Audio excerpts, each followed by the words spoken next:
Olá, você que nos acompanha aqui pelo Notícias Agrícolas, eu sou Letícia Guimarães e a gente começa agora mais um boletim e vamos falar um pouquinho sobre o mercado do frango, essa proteína que cedeu os preços, então, ao longo do mês de julho, e a gente vai falar agora com o analista de mercado do CPE, Luiz Henrique Alves de Mello, que vai trazer os detalhes para a gente sobre quais foram os fatores que contribuíram para essa pressão baixista nos preços e também as consequências para os outros mercados, para as carnes concorrentes. Seja muito bem-vindo, Luiz. Muito obrigado, Letícia. É um prazer estar aqui com vocês. Luiz, vamos lá então, começando pelo princípio. O mês de julho, ele foi um mês de maior demanda, perdão, de maior oferta ou demanda menos aquecida? O que pesou mais para essa derrubada nos preços?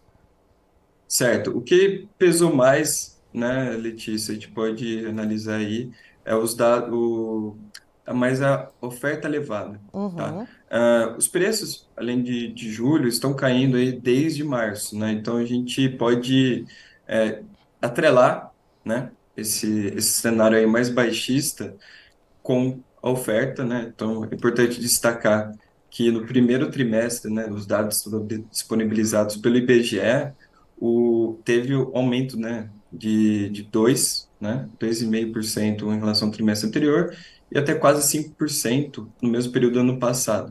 Então, e outra coisa, né, é importante destacar que foi um abate recorde de toda a série histórica. Então, primeiro ponto, oferta elevada, pressionando os preços internos. Outro ponto é a relação de competitividade com a carne bovina, né? Principalmente, porque já está num ciclo esperado, né? De abate do ciclo pecuário, né? Da carne bovina. Aumenta o abate, aumenta a disponibilidade de carne no mercado interno. Então, o consumidor brasileiro aí que é pai, mãe, filho, né, que gosta de fazer. Às vezes tem filho. Eu não gostava tanto, né, de ir no mercado, mas hoje, como a gente trabalha na área, a gente tem que dar uma passeada, ver ali os preços na ponta final e a gente consegue observar os preços aí mais atrativos, né, do que tem, meses antes, até anos anteriores, em relação ao preço da carne bovina. Então, muito tempo, né, o consumidor ali consumindo a carne de frango, né, o preço mais acessível, proteína. Já teve a época do ovo, né, que foi o protagonista, né, no período de 2020, mas a carne bovina, né, que é a queridinha aí do brasileiro, vem com um preço mais interessante e isso acaba puxando para baixo os preços das concorrentes, né? Suíno e frango. Então é um desafio aí para essas duas proteínas, como é o do caso do frango. E no caso inverso também, Luiz, eu conversei com alguns analistas que falam sobre o mercado do boi gordo e eles contam justamente uma questão inversa em relação ao mês de julho, né? Que essa queda nos preços do frango um pouco mais acentuada no mês de julho ajudou a pressionar para baixo os preços da carne bovina. Isso também, essa relação também inversa, ela é real, ela é verdadeira? Sim, no mês de julho, né? Isso a gente fala, analisar agora, né? Separadamente o mês de julho. A carne de frango ela ganhou competitividade justamente com essas quedas, né? Chegou na Grande São Paulo, no atacado da Grande São Paulo, chegou na frango inteiro resfriado, chegou aí numa média de 5,60, né? Um valor que ficou, de novo, que vem caindo desde março. Uhum. E isso, se a gente for, nesse mês, realmente está ganhando competitividade. Mas se a gente for analisando os períodos anteriores, olhar no mercado na ponta final, tá um preço interessante, né? Até que eu fui visitar minha mãe esse final de semana, ela comprou, ela ia comprar fraldinha num negócio de assar carne do lado de casa. Aí o rapaz falou: Ah, dona Ziza, tá com o preço da picanha tá com o preço da fraldinha, se você quiser. Então, aí minha mãe comprou. Então, tá tendo esses preços um pouquinho mais interessante para a população, né? Então, tem casco mole, né? Carne moída. Então, tá um preço ok. Isso acaba pressionando também, né? A carne de frango. Mas julho, realmente, ela ganhou competitividade. Justamente porque ela caiu bem mais que a suína. Uhum. Recaiu recentemente os preços, né? mas a média mensal, 10% de aumento. E bovino aumentou 0,1%, né? Então, aí se a gente for analisar as três, juntar nesse cenário, o frango está ganhando competitividade. E Luiz, olhando para esse cenário, né, a gente tem exportado com certa regularidade ali perto das 4.000 toneladas de carne de frango por mês. Essa disponibilidade interna, ainda que a gente tenha visto uma leve diminuição de cerca de 3% no volume em relação a junho, quando a gente compara o fechamento das exportações agora de julho, mas isso pode refletir alguma coisa em relação aos alojamentos de pintinhos de corte? Esses alojamentos eles têm aumentado e, consequentemente, aumentado a disponibilidade interna de carne de frango?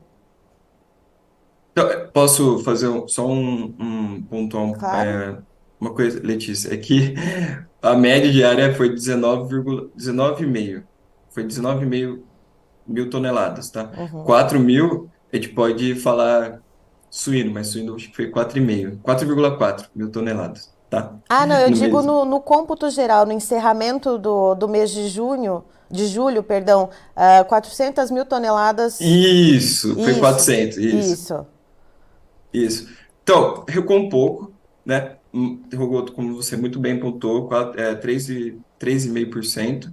Mas em relação ao período anterior, 7%. Então, é um ritmo Uhum, bom. Teve, né, esse embargo do Japão, por um leve período, que teve o primeiro caso de subsistência, né, Não, subsistência é diferente de uma granja industrial, né? Então, isso é importante destacar. Então, uhum, com isso, não é. O Brasil ainda segue livre, né, da doença, né, de acordo com as diretrizes da Organização Mundial de Saúde Animal, tá? Porque a primeira regra ali é se tiver foco em granja industrial. Ainda não tivemos, tá? uhum, Então, teve esse embargo porque o Japão acabou contrariando, né, essa diretriz, mas depois foi tudo ajustado, né? Eles flexibilizaram a exportação de. Se tiver um caso numa cidade lá de Santa Catarina, vai ser embargado daquela cidade e não do estado inteiro, como foi para o Espírito Santo e Santa Catarina. Agora, ver se esse recuo se está atrelado, pode ser que sim. Aí a gente precisa analisar os dados de relação por países, né? Que vai sair na semana que vem e analisar ali o Japão, porque o Japão é um dos principais importadores, né, da carne. Então pode ser que sim tenha influenciado, e isso da exportação desse recuo também pode ter pressionado os preços internos, né? Então, o alojamento, frango vivo, os preços estão estáveis em relação ao mês anterior, mas nos meses passados estavam caindo, teve esse aumento, tá? Como é um ciclo mais curto do frango, diferente para suíno e bovino, a indústria, né, que a cadeia de frango ela é mais quase verticalizada, né, quase totalmente integrada. Então a indústria, né, eles conseguem ajustar, né, esse ciclo para tentar equilibrar com a oferta, né, com a demanda enfraquecida e diminuir essa oferta. Então, a gente pode destacar esse ponto também, tá, Letícia? Está uhum. correto. Mas a gente precisa, para afirmar alguma coisa, precisa ver os dados estão mostrando esse recuo, mas a gente precisa ver da relação de países, né? Que o que saiu foi da carne in natura, né? Semana que vem vai sair o total ali, né? Então, todas as partes, né? Congelado, resfriado, é, processados, né? Então, vai aumentar um pouquinho mais aí, né? O volume, mas a gente já sabe que vai recuar. E Luiz Henrique, também olhando para esse cenário, né, que você comentou justamente da questão do ciclo produtivo, né, da carne de frango, a questão que se consegue modular com uma certa facilidade, né, se manejar então essa relação de oferta e demanda para a carne de frango. O que se pode esperar para os próximos meses, tendo em vista, então, essa queda nos preços que a gente viu agora no mês de julho, para que, então, o avicultor e a agroindústria consiga conviver com margens um pouco melhores? Uhum, perfeito, Letícia. Ah, como a gente já conversou aqui, né? O frango vivo, o preço do frango vivo já está estável. Então a indústria já está atrás disso, né? De tentar controlar um pouco essa oferta. A gente acredita que esse é o objetivo, né? De tentar controlar a oferta. Pode ser que agora esse excedente que ficou, que deveria ser embarcado, né? O Japão, ah, agora com essa flexibilização que já acredita que vai se regularizar, né? Tomara a Deus que não tenha outros focos, né? Porque você está vendo como que as coisas estão caminhando rápido, né? Uhum. Então, 15 de maio foi, né? O primeiro caso, depois já teve em subsistência, mas aí os produtores, né, a indústria, junto com o governo, estão, né, tomando as medidas cabíveis. Declarar emergência sanitária. É importante destacar que não é que a casa caiu. Não, é porque, na minha opinião, foi o correto, logo no começo, declarar para ter disponibilidade de recursos, para ter as estratégias ser tomadas com maior rapidez, né? Então, do que declarar quando o negócio ficar mais feio, né? Então, na minha opinião, foi muito bom ter essa agilidade. Então, tirando isso, o foco da, gente acredita, da indústria é tentar controlar essa oferta. Certo. Luiz Henrique, muito obrigada por trazer as informações a respeito do mercado do frango. Você e todo o time aí do CPEA, que falam sobre vários mercados do agronegócio brasileiro, são sempre muito bem-vindos aqui com a gente. Eu que agradeço sempre a disponibilidade, viu, Letícia? Um bom final de semana também para todos, um restinho de trabalho aí na sexta.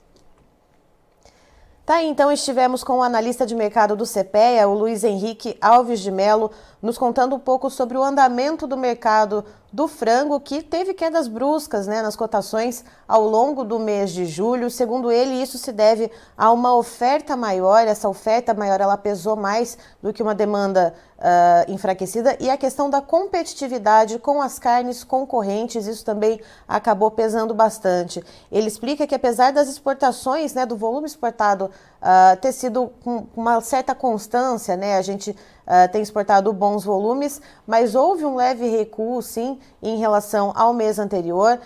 É preciso esperar que saiam os dados por países para analisar, por exemplo, se esse recuo pontual foi uma questão em relação ao embargo do Japão sobre Santa Catarina, devido a um caso de gripe aviária em ave de subsistência, algo que já foi contornado.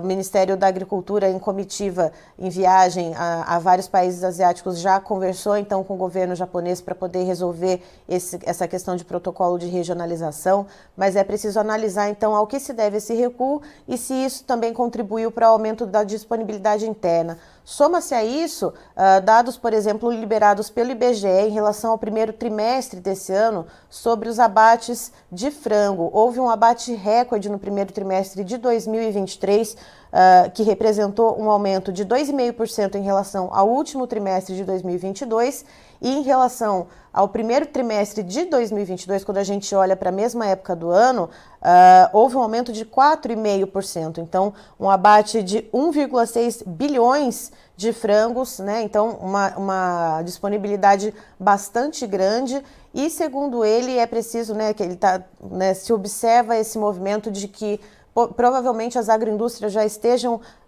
tentando dar uma enxugada na produção, já que o preço do frango vivo está estável, segundo ele, nessa parcial nesse momento, e a gente segue observando como vai ser o desenrolar desse mercado, então, o mercado do frango. Eu encerro por aqui, já tem mais informações para você, então fique ligado.